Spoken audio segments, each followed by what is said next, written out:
Mai martaba Sarkin Kano Khalifa Muhammad Sanusi na biyu ya yi kira da sabon hakimin tudun wada Sarkin Yamman Kano Alhaji Abdullahi Muhammad Ɗankare da mai da hankali wajen ba da gudunmawarsa domin yin amfani da ƙwarewar da yake da shi wajen ganin ya ciyar da yankin gaba. Khalifa Muhammad Sanusi, wanda ya yi magana ta hannun Sarkin Dawakin Mai Tuta Alhaji Bello Abubakar, ya gabatar da sabon hakimin ga majalisar ƙaramar hukumar Doguwa da kuma al'umma na yankin ƙaramar hukumar Doguwa. Ya ce ko shekara da akwai buƙatar al'umma su mai da hankali don ba da gudunmawa da kuma ba da haɗin kansu don ganin an cimma burin da aka sanya a gaba domin ci gaban yankin nasu.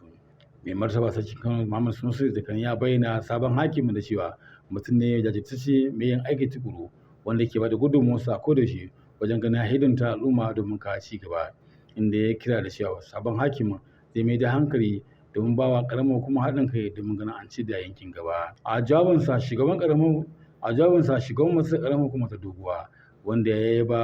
kira ga al'ummar yankin da su ba wa sabon hakimin kyakkyawan dukkan wani haɗin kai da kuma goyon ba na ganin hakimin ya mai da hankali wajen gudanar da aikinsa kamar yadda ya kamata. Shugaban ƙaramar hukumar ya ce ƙaramar hukumar ba ta ƙasa a gwiwa wajen fito da manufofi da tsare domin ganin an ba dukkan hakimin dukkan wani goyon ba da haɗin kai domin ya gudanar da aikinsa kamar yadda ya dace.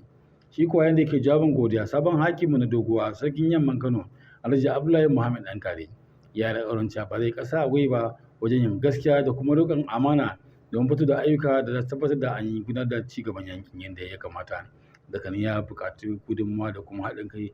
majalisar ƙaramar hukumar da kuma al'ummar yankin da Doguwa don ganin an cimma burin da aka sanya a gaba. Na biyu da ya ga sahalewa mu da cancantar mu ya ɗora mana wannan nauyi a kan mu zo mai hakimci a ƙaramar hukumar Doguwa. Abin da nake so in faɗa a nan shine wannan nauyi da Allah ya ɗora min ta hannun mai martaba Sarkin Sanusi ba nauyi na ne ni kaɗai ba tak, nauyi ne namu gaba ɗaya al'ummar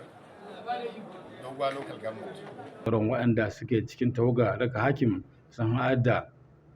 shugaban ƙaramar hukumar tudun wada Hajiya Sa'a Mai Jama'a da kuma Sarkin Fulani Jahidinawa hakimin garin Malam Alhaji Abubakar Gwadabe Buhari da Barwan Kano Alhaji Sunusu Bello Kano da kuma mai ba gwamna shawara kan harkokin tsaro Alhaji Salisu Yishau Soja. Nuruddin Sani Sheka dauke da rahoto.